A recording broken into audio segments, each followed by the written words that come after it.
Peace at work. Restoring conflict to peace is a highly sought after commodity for any organization because the cost of conflict is huge.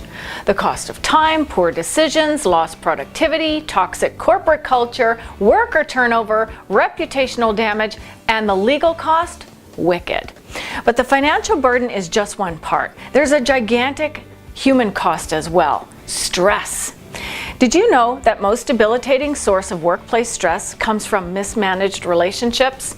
Learning to embrace conflict and restore workplace peace is a valuable program for every training and development agenda. Healthy teams embrace conflict. Conflict about systems and processes is worth moving through, and immediate efforts to resolve conflicts involving people is crucial. I've got 3 quick tips for team members to resolve conflict with TLC. TLC is an acronym with a long history, meaning tender, loving care. My TLC strategy for workplace challenges will help you get through minor bumps, preventing them from festering or growing into that debilitating workplace stress.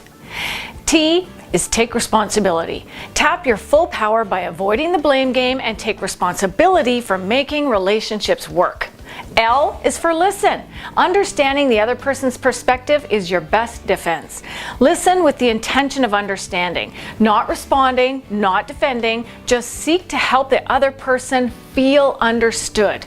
And C is for conversation. Approach challenging conversations and try to maintain your cool. You can start as easily as, "Hey, can we talk?"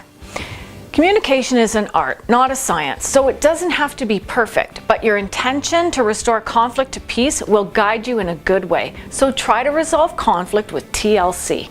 If you or your team needs to improve your ability to play nice in the sandbox, especially when the going gets tough or when deep-rooted conflict requires a little more than TLC, then give me a call because your greatest leadership day is with Penny Tremblay.